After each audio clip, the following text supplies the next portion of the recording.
कवरदा हरी विठ्ठल श्री ज्ञानदेव श्रीमंत श्री जगद्गुरु तुकाराम महाराज की जय।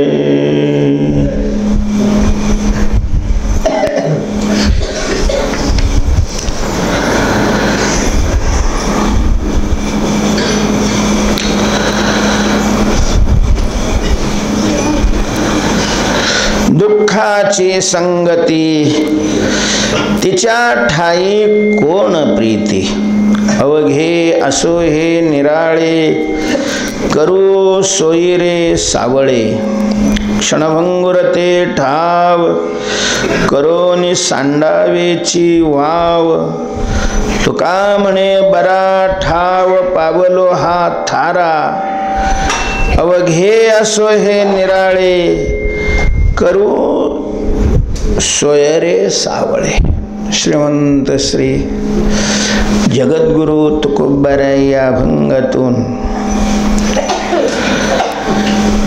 विवेकाचं स्वरूप स्पष्ट करतायत। परमार्थामध्ये परमार्थाची निकोप वाटचाल व्हावी अशी इच्छा असेल तर परमार्थाला लागणारा साधक हा विवेक पुरस्कृत असावा।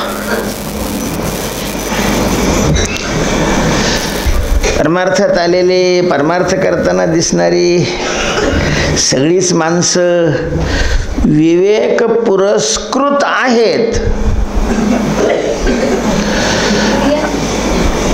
असं नाही म्हणता येत, असावा हे म्हणता येत, आहेत असं नाही म्हणता येत। का नाही म्हणता येत तर तसं असतं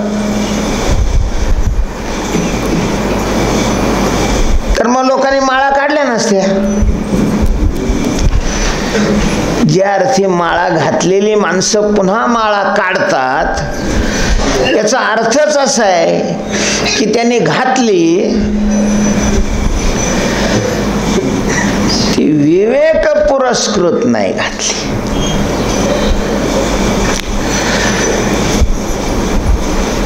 तेव्हा घालण्याच्या अगोदरच जर त्याच्या ठिकाणचा अंतःकरणातला विवेक जागा झाला असेल मग तर सोन्याहून पिवळे, किमान घातल्यानंतर तरी सत्संगतीनं त्याच्या अंतःकरणातला विवेक काय व्हावा, जागा व्हावा। विवेक पुरस्कृत आपला परमार्थ, परमार्थाची साधना असावी। हे करतो म्हणून ते करतो, ते करतो म्हणून ते करतो, किंवा पूर्वीचं सुकृत आहे म्हणून इकडे या मार्गाला आलेला आहे,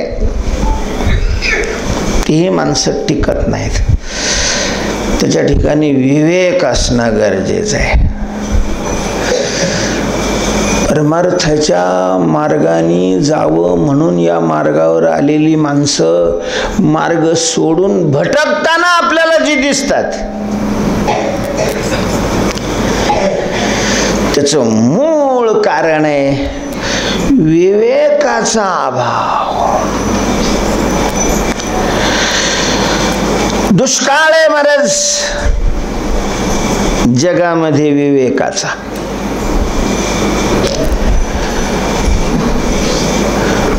काही नसावं माणसाजवळ, विवेक असावा, त्याचं कल्याण होईल। सगळं आहे आणि विवेक नाही, त्याचं अधःपतन झाल्याशिवाय राहत नाही। विवेक अत्यंत महत्वाचा आहे। विवेक हा शब्द जरी तुकोबारायांच्या गाथ्यामध्ये फार ठिकाणी नसला तरी विवेकाचं साक्षात स्वरूप फार ठिकाणी आहे।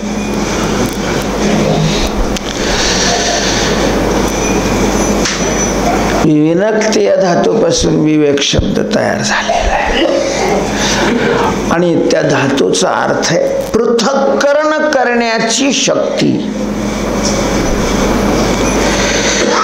त्याला असं वेगळं करता आलं पाहिजे.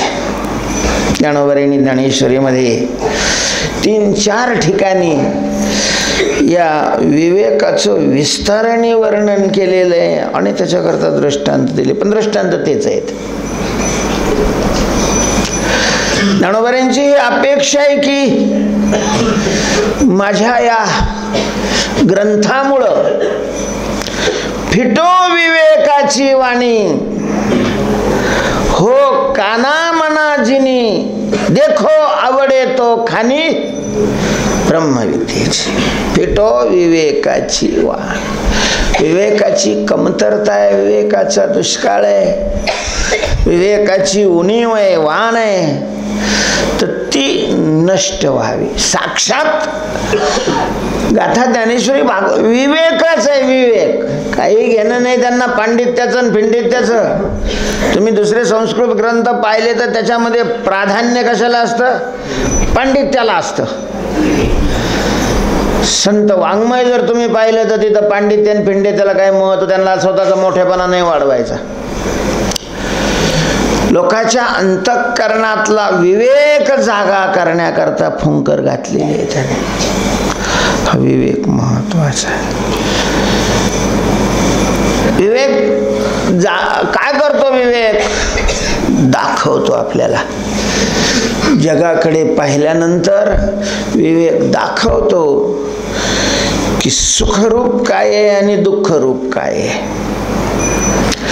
विनाशी काय आहे आणि अविनाशी काय आहे, स्थिर काय आहे आणि चंचल काय आहे.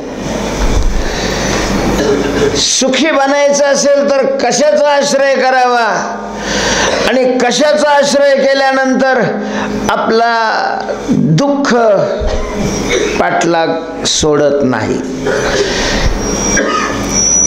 हे ज्या शक्तीमुळं कळतं त्याचं नाव काय आहे? विवेक आहे. विवेक. ज्ञानोबांनी दृष्टांत दिलेले आहेत. जसं पाणी मिश्रित दूध जर राजहंसापुढं ठेवलं तर त्याच्या चोचेमध्ये ही शक्ती असते. त्याने त्याच्यात चोच घातली की त्याच्यातलं फक्त दूधच ओढतो, पाणी तसंच जागेवर ठेवतो. आमच्या मशीनी बाजूला नाही काढीत दूध, फक्त फॅट दाखवतात आणि मग ते फॅट लागावी म्हणून लोक युरिया टाकतात दुधामध्ये. पिणाऱ्याच्या शरीराचा घात करणारे घटक हे त्याच्यात टाकले जातात, त्याचं हे कारण आहे. अजून तेवढं शोधलं जात नाही, नाहीतर बऱ्याच महाराष्ट्रात मला बाहेरचं माहित नाही, पण महाराष्ट्रामध्ये असं दूध निर्माण केलेलं असतं, ते गाईचं नसतं, म्हशीचं नसतं, शेळीचं नसतं, मेंढीचं नसतं, केमिकलचं तयार झालेलं असतं. आणि बऱ्याच माणसाच्या प्रकृतीवर त्याच्यामुळं काय होतो? परिणाम होतो. आणि काय नाही, ते मशीन लावलं तर फॅट दाखवतं. भगवंतांनी ती शक्ती राजहंसाच्या चोचेमध्ये दिलेली आहे. राजहंसाचे जे काही अनेक गुण आहेत त्याच्यापैकी हा गुण आहे. निवडी वेगळे, क्षीर आणि पाणी. तसं विवेक, ज्याच्या ठिकाणी हा विवेक आहे तो या जगतातलं चांगलं आणि वाईट याची निवड करू शकतो. नाही महाराज ती सगळ्याला पारख, हे स्वतःला शहाणे समजणारी.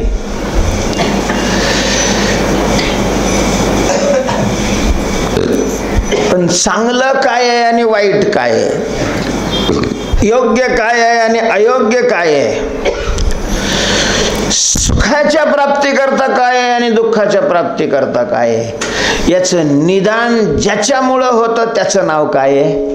विवेक आहे. विवेक. अनेक अभंग असे आहे महाराज.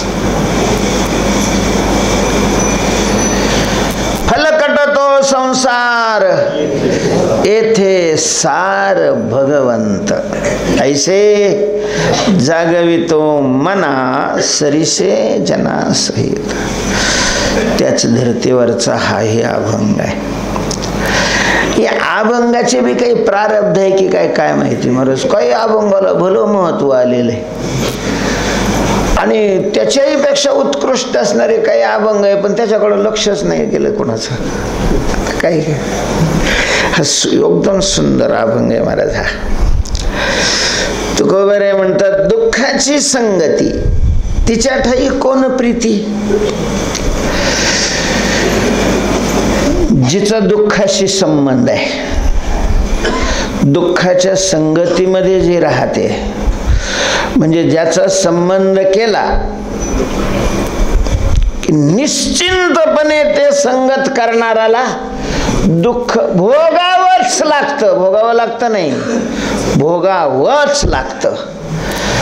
अशा प्रकारचं जे तत्व आहे, त्या तत्वाच्या ठिकाणी कोण प्रेम करील, कोण आस्था ठेवील, कोण त्याला जवळ करील. दुःखाची संगती तिच्या ठाई कोण प्रीती. जगात दोन तत्व आहेत वेदांताच्या सरणीप्रमाणे, आणि तुकोबरेंच्या सहज बोलण्यातून वेदांताचा पूर बाहेर निघतो. तुका तरी सहज बोले वाणी त्याचे घरी वेदांत वाहे. अस्मिन् मते पदार्थो हि द्विविधा दृक् दृश्यांच्या. एक दृक् स्वरूप पदार्थ आहे आणि दुसरा दृश्य स्वरूप पदार्थ आहे. दोनच पदार्थ आहे जगात. तिसरा पदार्थच नाही महाराज. तिसरा पदार्थ दाखवा आणि रोख 1000 रुपये मिळवा. दृक् दृश्य, त्यालाच जड चेतन, त्यालाच माया ब्रह्म, त्यालाच प्रकृती पुरुष, त्यालाच क्षत्र क्षेत्रज्ञ, अशा प्रकारची वेगवेगळी काय आहेत नाव आहेत. हे दोन तत्व आहेत. त्यामध्ये जे दृक् म्हणजे चेतन आहे ते सच्चिदानंद स्वरूप आहे. सत्स्वरूप आहे, चित स्वरूप आहे. चित म्हणजे चेतन, आनंद स्वरूप आहे.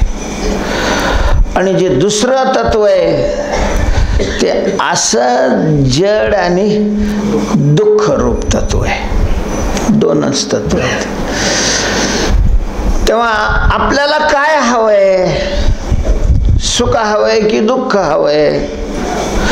जर आपलं प्रेम दुःखावर असेल, आपल्याला दुःख हवं असेल, तर मग जे जड आहे असत आहे त्याची संगती करावी.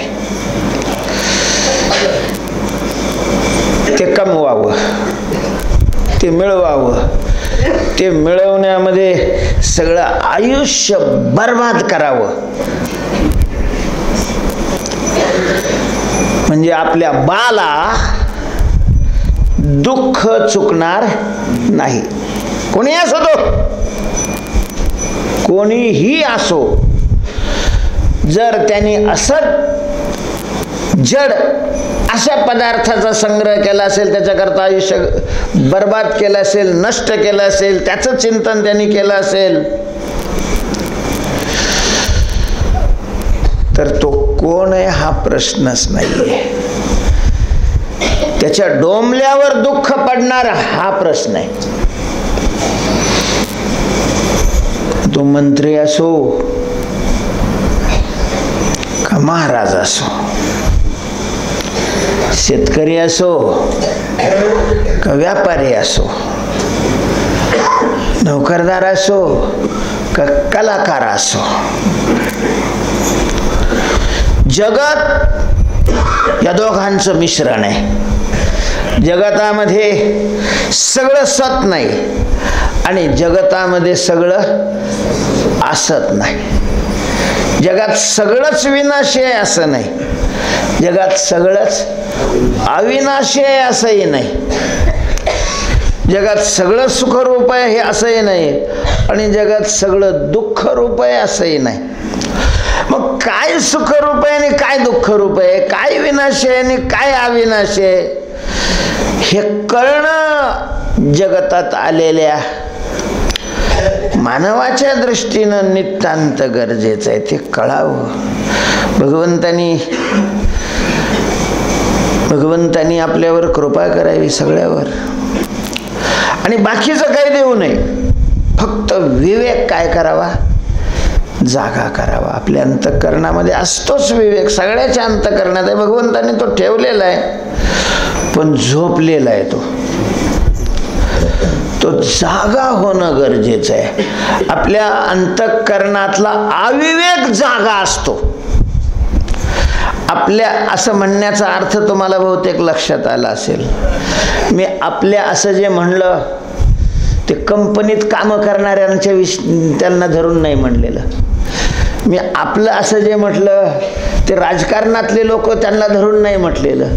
मी आपला हा जो शब्द वापरलेला आहे तो वारकऱ्या करता, त्यांच्याकरता हा शब्द. तसा सगळे आपले, पण मग त्यातली त्यात आणखीन जवळ माझे जातीचे मज भेट कोणी आवडीच्या हरी अंतरापासून वारकरी आपल्या सगळ्या. तर अविवेक जागा असतो, आणि मग तो अविवेक माणसाला शेपीवर करून तुफान अशा प्रकारचं पळवत असतो. हे नालायक पळत असतं.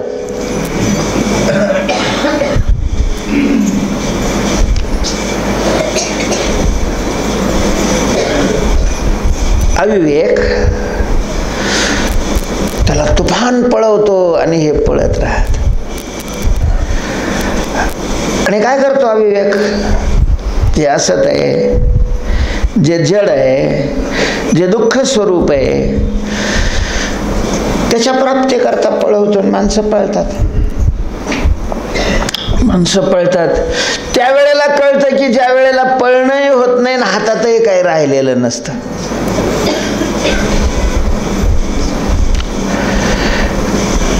कळतं माणसाला. म्हणतात काही खरं नाही, काही खरं. कसं काय खरं असेल? यानं बांधलेल्या बंगल्यातून याला खाली काढून पत्र्यात राहायला लावलं. काय करू बी शकत नाही. का करणार आहे? सगळं हातातून निघून गेलेलं असतं. पुढं मृत्यू अशा प्रकारचा दिसत असतो. मग त्याला सुचत अक्कल. दात पडल्यावर म्हणतो मग सुपारी चांगली नाही. आता काय चांगली नाही, काय चांगली नाही.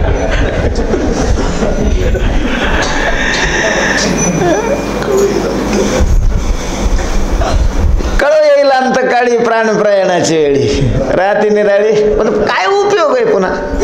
त्यावेळेला कळून काय फायदा आहे? त्यामुळं लहानपणी तारुण्यामध्ये हा विवेक सगळ्याच्या अंतःकरणात जागा हवा. तुकोबाऱ्यांच्या अंतःकरणात तो जागा झालेला आहे. तुकोबारे म्हणतात की दुःखाची संगती तिच्या ठाई कोण प्रीती.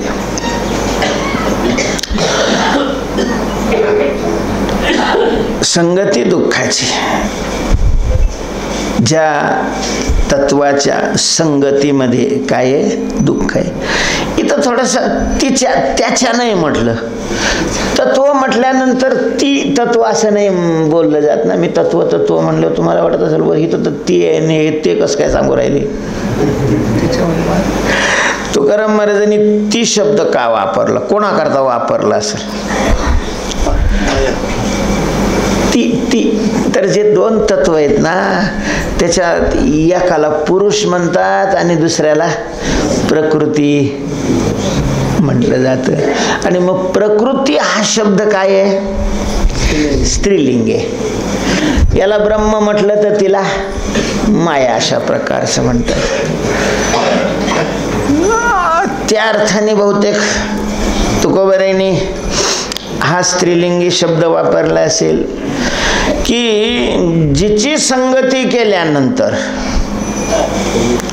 निश्चित दुःखाची प्राप्ती होते,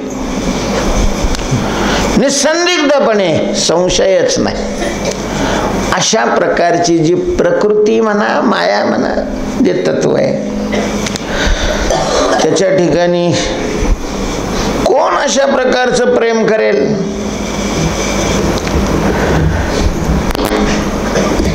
आता काय होतं, आपल्या समोर कोणची माया बी येत नाही, कोणची प्रकृती बी येत नाही. तर प्रकृतीचं काय स्वरूप आहे? तुकाराम महाराज त्याच्या ठिकाणी कोण प्रेम करेल असं जे म्हणतात ते नेमकं कशाविषयी अशा प्रकारचं म्हणतात? ही जी प्रकृती आहे, माया आहे, ती 3 स्वरूपामध्ये असते. अव्याकृत, अमूर्त, मूर्त. अव्याकृत, अमूर्त आणि मूर्त. त्यालाच कारण, सूक्ष्म आणि स्थूल असं का म्हणत नाही? जर ते शब्द समजत असले तर ह्या शब्दामध्ये खालून वर येता येत नसेल तर वरून खाली जा, स्थूल सूक्ष्म कारण. मुळात खरं असं आहे की कारण, सूक्ष्म आणि स्थूल. प्रकृती, माया ही कारण स्वरूपामध्ये, अव्याकृत स्वरूपामध्ये. त्या स्वरूपामध्ये इंद्रिय गोचर नाही होती, दिसत नाही.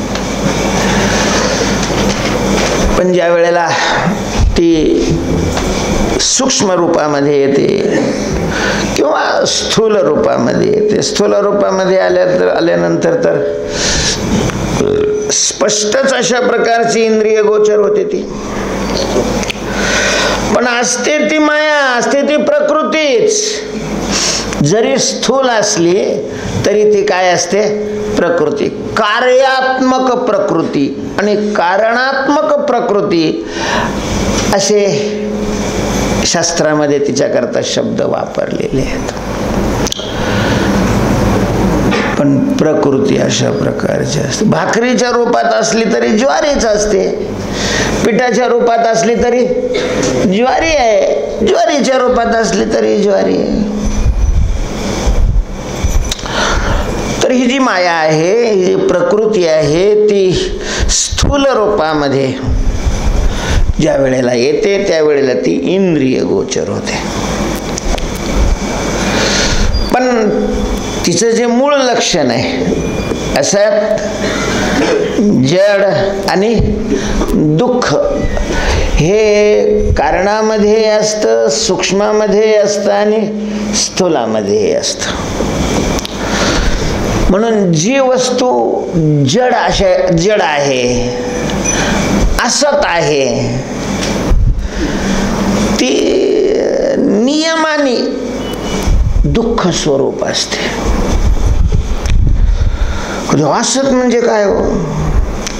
जे सत नाही ते असत, आणि सत जे असत नाही ते सत. जे असत नसतं त्याला काय म्हणतात?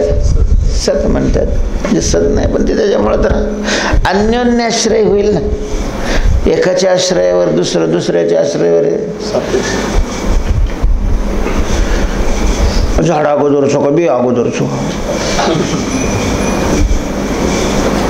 काय अगोदरच आहे? झाड का बी? कोंबडी अगोदरच का अंड अगोदरच? त्याला अन्योन्याश्रय अशा प्रकारचं म्हणतात. मग त्याचं उत्तर नाही का आहे ना? काय? अनादि. त्याचं उत्तर काय आहे? अनादि. अनादि अशा प्रकारचं उत्तर आहे. तर त्याची लक्षणं करावी लागतील. सच्चं लक्षण काय आहे? भगवंतांनी गीतेमध्ये केलेले. नासतो विद्यते भावो ना भावो विद्यते सतः सतः अभावः न विद्यते असतः भावः न विद्यते. ठीक आहे. ज्याचा अभाव नसतो त्याला सत म्हणतात. जे तत्व अभावाचा कधीही प्रतियोगी बनत नाही, कुठल्याही अभावाचा. ज्याचा अभाव असतो ती वस्तू त्या अभावाचा काय असते? प्रतियोगी असते. यस्य अभावः स प्रतियोगी यस्मिन् अभावः स अनुयोगी.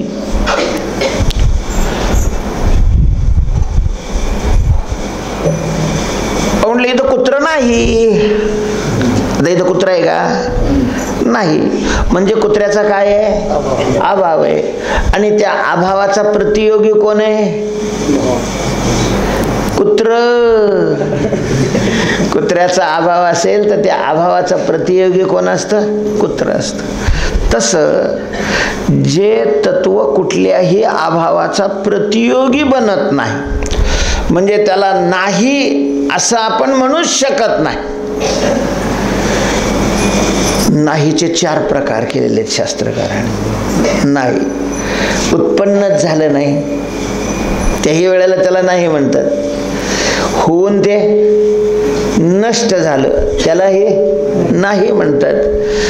ते इथं नाही दुसरीकडे असलं तरी इथं नाही, म्हणजे एकदेशी आहे त्यालाही नाही अशा प्रकारचं म्हटलं जातं. आणि ते होणंच शक्य नाही त्याला, किंवा त्या रूपामध्ये नाही होणं शक्य नाही. पुन्हा त्याच्या जाईल तर आता हे हा कागद आहे का? माझ्या हातामध्ये जे आहे तो कागद आहे का? नाही. म्हणजे कागदाहून काय आहे ते भिन्न आहे. याला अन्योन्य अभाव म्हणतात. झालंच नाही हा प्राकाभाव. होऊन खलास नष्ट झालं प्रध्वंसाभाव. इथं नाही अत्यंत अभाव. आणि हे ते नाही अन्योन्य अभाव. हे नाहीचे 4 प्रकार. नाही म्हणजे अभाव, अभाव म्हणजे नाही, नाही म्हणजे अभाव. अभाव आणि नाही हे पर्यायी शब्द अशा प्रकारचे आहेत. अभाव शब्द आपल्या व्यवहारामध्ये नाही वापरला जात. आपलं नाही म्हणतो आपण त्याला. नाही म्हणजेच त्याचा काय अभाव आहे. तर अशा प्रकारचा कुठलाही ज्याचा अभाव नसतो, कोणत्याही अभावाचा ती वस्तू प्रतियोगी बनत नाही, तिचं नाव सत आहे. प्राक अभाव नाही. उत्पत्ती त्याची उत्पत्तीच होत नाही, अनादि आहे म्हणून प्राक अभाव नाही. प्रध्वंसाभाव नाही का त्याचा नाश होत नाही. अनादि आणि अनंत स्वरूप असल्यामुळं प्राकाभाव प्रध्वंसाभाव नाही त्याचा. व्यापक असल्यामुळं अत्यंत अभाव नाही. आणि सर्वात्मक असल्यामुळं अन्योन्य अभाव नाही. असं कुठल्याही अभावाचा जे तत्व प्रतियोगी बनत नाही ते तत्व सत आहे. ते तत्व काय आहे? सत आहे. म्हणजे कुठल्या तरी अभावाचा प्रतियोगी बनतं त्या तत्वाला असत म्हणतात. मग प्राकाभावाचा प्रतियोगी असेल, प्रध्वंसाभावाचा प्रतियोगी असेल, अत्यंत अभावाचा प्रतियोगी असेल, अन्योन्य अभावाचा काय असेल प्रतियोगी असेल, तर ते काय आहे? असत आहे. आता पैसे बँकेत आहेत आपले, इथं आहे का? जवळ काही नाही बुवा, बँकेमध्ये आहेत, इथं नाही. म्हणजे तो अत्यंत अभावाचा काय झाला? प्रतियोगी झाला. 5000ची नोट आहे का हो तुमच्याकडं? आहे अजून भारतात छापलेली नाही. छापणार नाही असं नाही म्हणत, नाही प्राक अभाव आहे. खर्च झाले हो, प्रध्वंस अभाव आहे. आणि बँक म्हणजे पैसा नाही, अंक वेगळा आणि पैसा वेगळा. अन्योन्य चारी अभावाचा पैसा काय आहे? प्रतियोगी आहे. आणि त्याला सत कसं काय म्हणायचं? जर शहाणा मनुष्य असेल तर त्याला सत कसं काय म्हणाल? आणि जर ते असत आहे तर त्याच्यावर प्रेम ठेवणारा शहाणा कसं काय म्हणता येईल? तो कोण आहे हे मी सांगितलेलं नाही, त्याच्याविषयी विचार नाही. पण जर त्याच्यावर प्रेम करत असेल तर त्याच्या ठिकाणी काय नाही? विवेक नाही. विवेक नाही म्हणजे काय आहे? अविवेक आहे. अविवेक. हेच उदाहरण का दिलं तर बहुतेक सगळ्यांच्या प्रेमाचा तो काय आहे? विषय आहे. ज्याच्याजवळ आहे त्याचं बी प्रेम असतं आणि ज्याच्याजवळ नाही त्याचंही त्याच्यावर प्रेम आहे. आपलं जर प्रेम त्याच्यावर असेल तर आपण अविवेकी आहे, नालायक आहे असं मानायला काहीच अडचण नाही. काही अडचण नाही. दुःख आपल्या बाळाला चुकणार नाहीये, दुःख भोगावं लागेल. दुःखाची संगती तिच्या ठाई कोण प्रीती.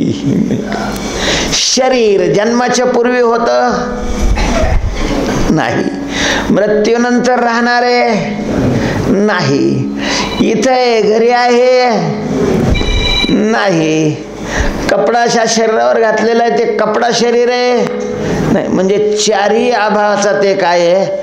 प्रतियोगी आहे. आणि त्या शरीरावर जर आम्ही प्रेम करत असू तर आम्ही अविवेकी आहे. धंदा काय करतो हा नाही प्रश्न, दुःखा करता. संगती कोणाची करतोय हा प्रश्न आहे. मग कोणी व्यापार करत असेल, शेती करत असेल, नाही तर कीर्तन करत असेल, जर या वस्तूवर त्यांनी प्रेम ठेवलेलं असेल तर दुःख होणार त्याला. जरी त्याच्या चेल्याने पुण्य तिथे केल्या त्या बी पैसे कमवण्याकरताच असतात.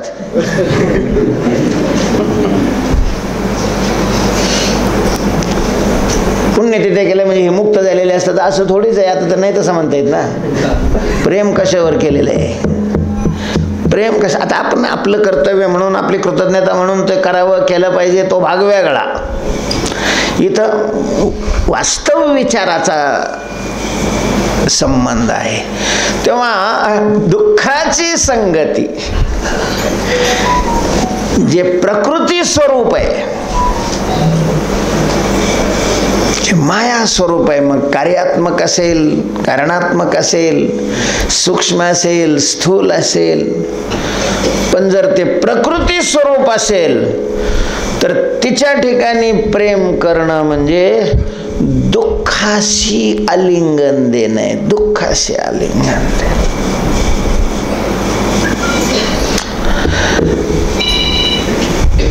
आपलं काय झालेलं आहे ते असंच मोठ्या नदीच्या काठाचं गाव होतं.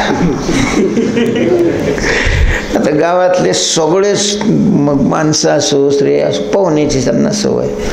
आणि मग पूर आला की पुरात काही वाहून आलं की त्याला काढून घ्यायचं, हे टपलेलेच असायचे त्याच्याकरता. काय संध्याकाळच्या वेळेला पुराला फार चांगलं दिसत नव्हतं आणि एकदम अंधारही नव्हता.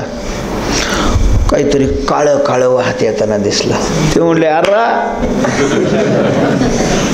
कमली, घोंगडी आलेली. जाऊ दे रे म्हणे, आता संध्याकाळ जाऊ दे म्हणजे काय आपल्याला नवय काय. काढले कपडे त्याने लंगोट मारले, हात जवळ गेला. महाराज ती घोंगडी नव्हती, ती अस्वल होतो.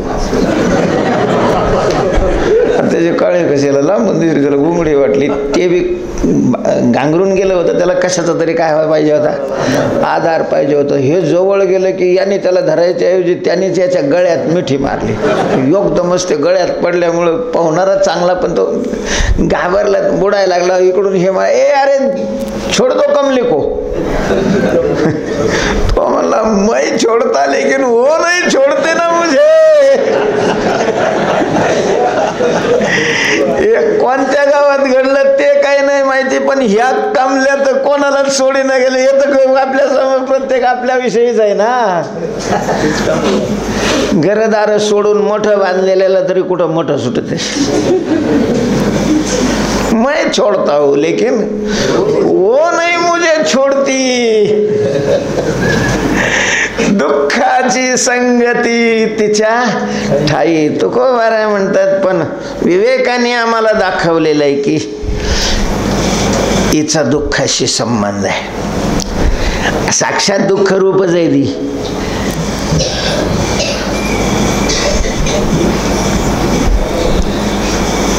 महाराज एखाद्याला जर पंडुरोग झालेला असेल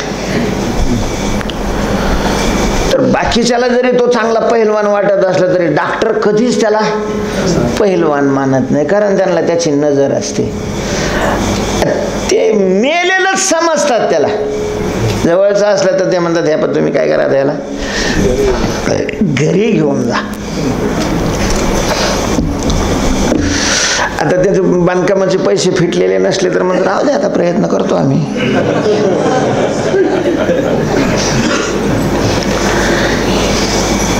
प्रयत्न करणं आमचं काम आहे, यश देणं त्याचं काम आहे. बाकीचे म्हणत असतो तुम्ही कसं काय घरी आणलो, याला बी ताप असतो, याला बी माहिती असतं ते जगत नाही, डॉक्टरलाही माहिती असतं, पण ठेवलं की मग तिचं काय रोज लाखांनीच रुपये लागतात. महाराज डॉक्टर मंडळीला समजतं पण हे जगणार आहे की नाही हे त्यांना समजतं, कारण मनुष्य एकाएकी कधीच मरत नाही. त्याचे बरेच अशा प्रकारचे यंत्र एक एक एक एक एक एक असं बंद पडत जातं नाही का. नाकाचा शेंडा जर वाकडा दिसला ना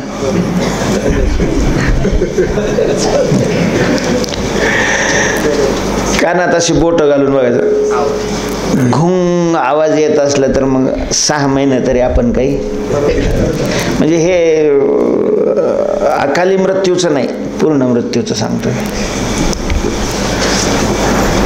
असं डोळ्यात बोट घातल्यावर समोरच्या 2 वस्तू जर दिसत असल्या तर 9 दिवस तरी मरत नाही. तर ह्या काही चिन्ह आहेत. ज्ञानोबा यांचा एक अभंगच आहे. तर डॉक्टर म्हणणार असं त्याच्यातला अभ्यासच केलेला असतो, पण मग ते म्हणतात आता पाहू आम्ही आमचा प्रयत्न करतो, शेवट भगवंतावर भरोसा ठेवा.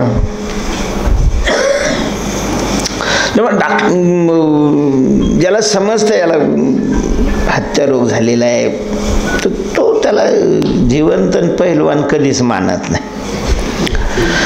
तसं दुःखाची संगती विवेकाने दाखवलेलं आहे. या वस्तूची संगती केली तर निश्चितपणे दुःख आहे. पण महाराज या जगतात आल्यानंतर आपण नाही म्हटलं तरी त्या संगतीत राहावंच लागतं. शरीर हे चालती बोलती प्रकृतीच आहे. स्थूल शरीर असो सूक्ष्म शरीर असो, कारण प्रकृती आहे. आणि आपण मग प्रकृतीला सोडून कुठं जाणार आहे? फाशी घेणार. फाशी घेतली तरी स्थूलाचा संबंध सुटतो, सूक्ष्माचा संबंध राहतोच ना. म्हणून तुकोबाराय म्हणतात की या दुःखाच्या संगतीतून बाहेर निघून जायचं असं नाही, त्याच्यावर प्रेम नाही करायचं.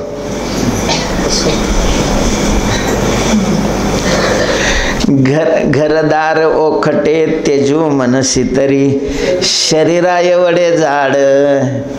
शरीराला काय करणार? शरीर बी घरच आहे. कुठं टाकणार आहे? कसं टाकणार आहे? प्रेम नाही करायचं तिच्या ठाई. तुकाराम महाराजांना कोणी विचारलं माझं कसं तुमचं? खाण्याची सूद नाही, लेण्याची सूद नाही, झोपण्याची सूद नाही. नाही बाकीचं जाऊ द्या, पण कमीत कमी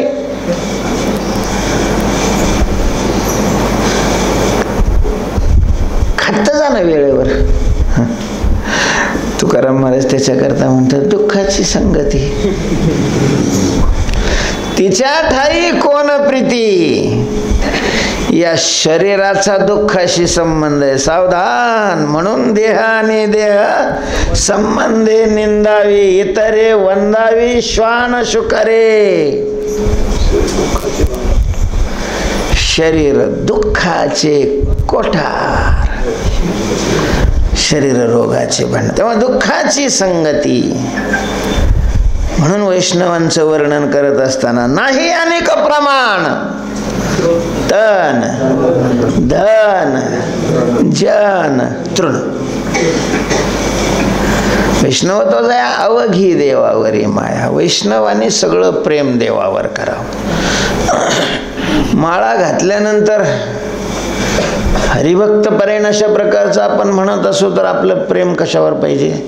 देवावर पाहिजे. देव सोडून जर देहावर आणि धनावर प्रेम केलं तर बाकीच्याला कोरड्या चाबकाने हाणलं, पण ह्याला तेल लावून चाबका लावून त्याला हाणलं जाईल.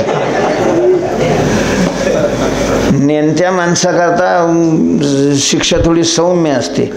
जाणत्याने जर गुन्हा केला तर त्याच्याकरता जबरदस्त अशा प्रकारचे तेल लावून लक्षात ठेवायचं. हा, शर्टाला इस्त्री करत असताना तेल लावलेला चाबूक दिसला पाहिजे पुढं.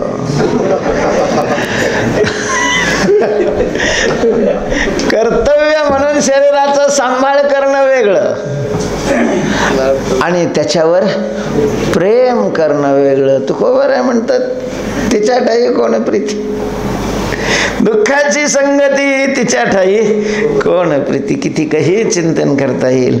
मग काय करता तुम्ही? अवघे असो हे निराळे, करू सोये रे सावळे.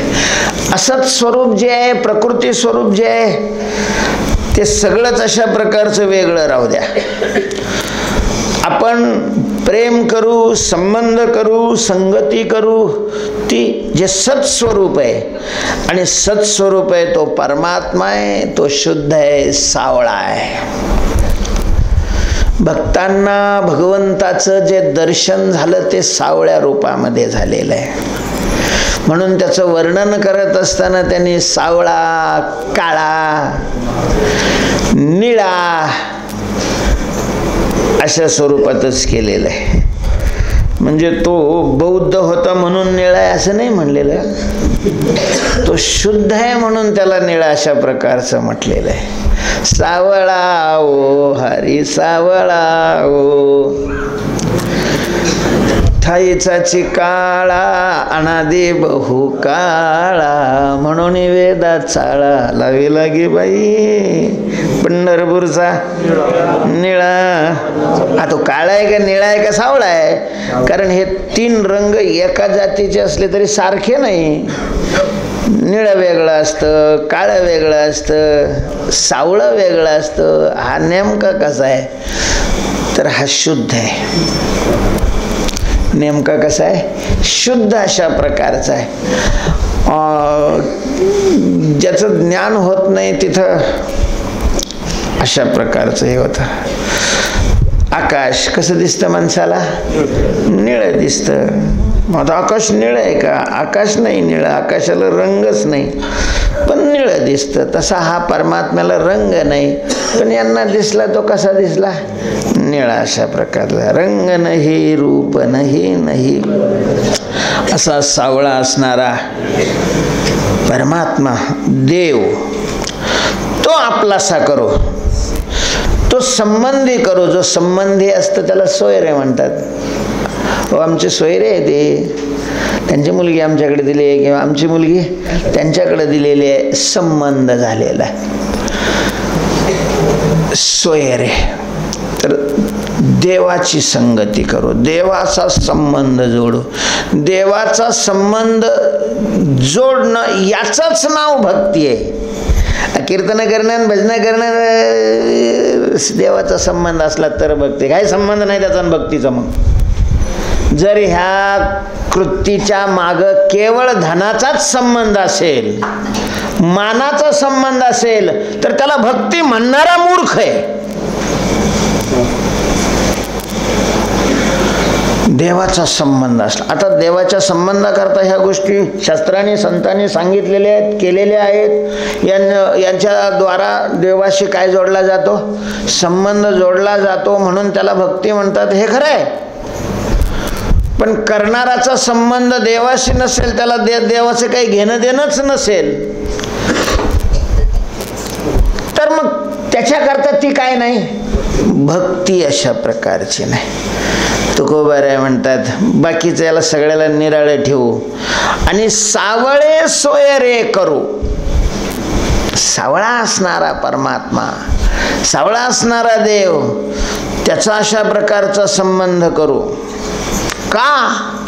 क्षणभंगुर ते ठाव करोनी सांडावेची वाव. हे बाकीचं जे ज्याला निराळं करायचंय, वेगळं करायचं, ते कसे आहेत? क्षणभंगुर ते ठाव. ती ठिकाणं क्षणात नष्ट होणारी आहेत. जगातल्या सगळ्या वस्तू प्रत्येक क्षणाला नष्ट होतात, दुसऱ्या निर्माण होतात. आणि हे इतकं व्यवस्थितरित्या घडतं की पाहणाऱ्याला तसं वाटतच नाही. म्हणून याला संसार म्हणतात. संसार श्रु धातू आहे, त्या श्रु धातूपासून सार शब्द वापरलेला आहे आणि त्याला सम हे काय उपसर्ग आहे. समुपसर्ग त्यावेळेला लावला जातो की धातूचा मूळ अर्थ आहे तो त्याची उत्कृष्टता दाखवण्याकरता, विशेषता दाखवण्याकरता समुपसर्ग लावला जातो. पायी गेला, काम नाही झालं, ताप झाला म्हणतो. काय झाला? ताप झाला. आणि काम तर नाहीच झालं,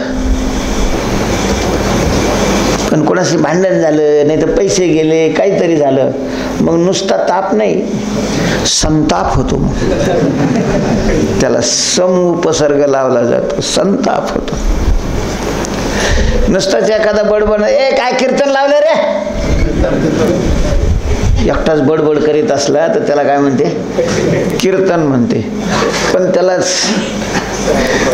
टाळ, पकवाज, स्पीकर, मंडप लावून बडबड करत असला, संकीर्तन. समुपसर्ग लावला जातो.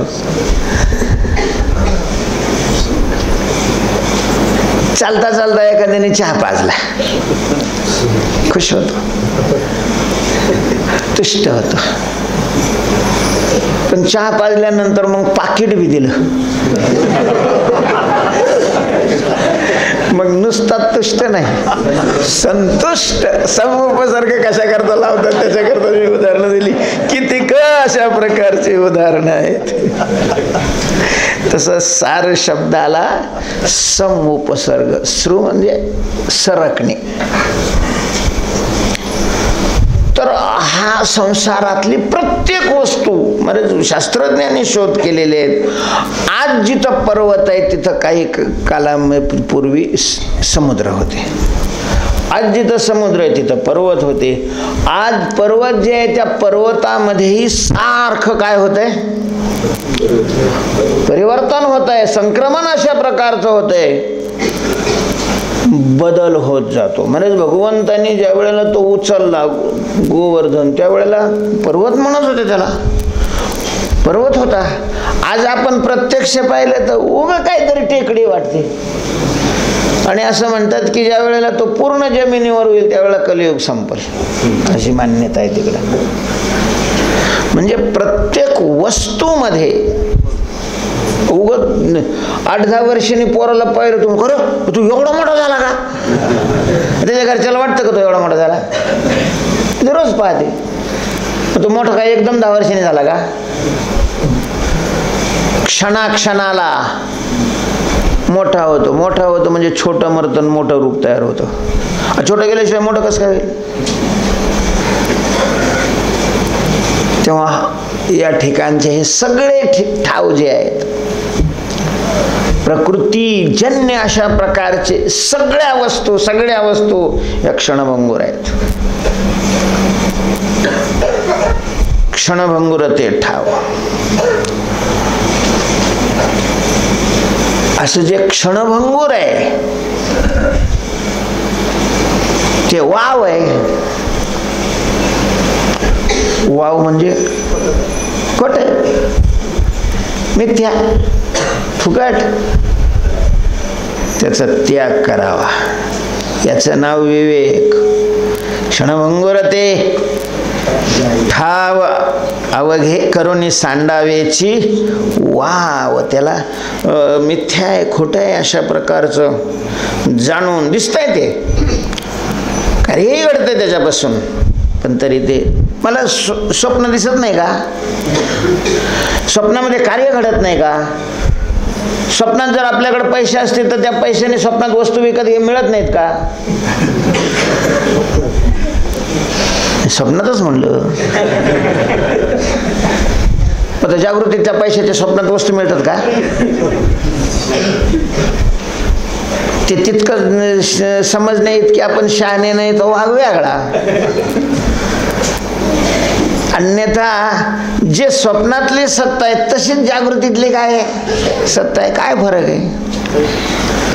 हे खरं तर ते खरं, हे खोटं तर ते खोटं. मी नाही सांगणार आता ते का, कारण आपला टाइम होत आलेला आहे.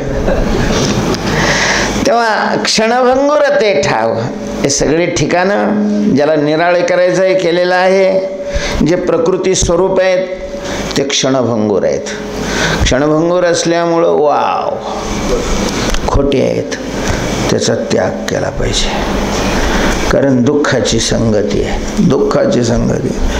लय चांगलं बागायत, चांगली गोष्ट आहे. दुःख तुझ्या उरावर बसल्याशिवाय राहणार नाही. तू बागायती कर का कोरडवाहू कर.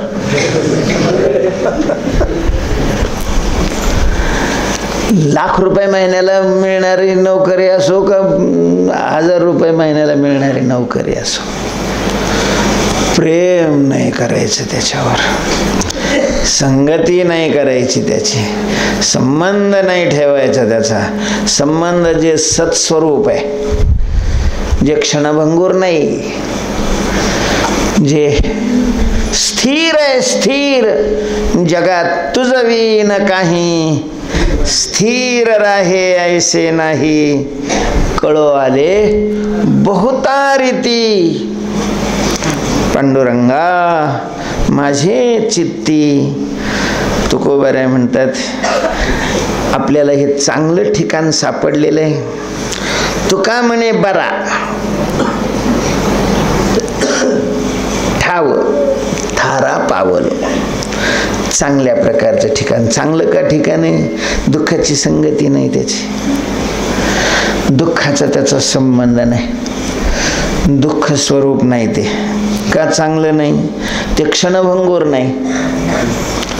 तुकाराम महाराजांना जे ठिकाण सापडलं होतं ते कोणतं ठिकाण होतं? परमात्मरूपी ठिकाण होतं, देवरूपी अशा प्रकारचं ठिकाण होतं. उंच देवाचे चरण, तेथे झाले अधिष्ठान. आमचं मन त्या ठिकाणी स्थिर झालेलं आहे, आम्ही त्या ठिकाणी स्थिर झालेले आहेत. तर हा थारा, हा जो आश्रय आहे तो बरा ठाव, चांगलं ठिकाण आहे. दोनच ठिकाण आहेत,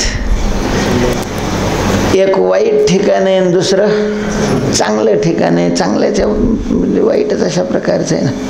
आता वाईट कोणचं आहे? जिथं दुःखाची संगती आहे. वाईट कोणचं आहे? जे क्षणभंगुर आहे. वाईट कोणचं आहे? जे खोटं आहे. आणि चांगलं कोणतं आहे? जे खोटं नाही, खरं आहे. चांगलं कोणतं आहे? जे क्षणभंगुर नाही, स्थायी आहे, स्थिर अशा प्रकारचं आहे. आणि चांगलं ते आहे की जे सुखस्वरूप आहे, सुखरूप ऐसा दुजा कोण सांगा. हे म्हणायला आहे, पाठ करायला आहे आम्हाला.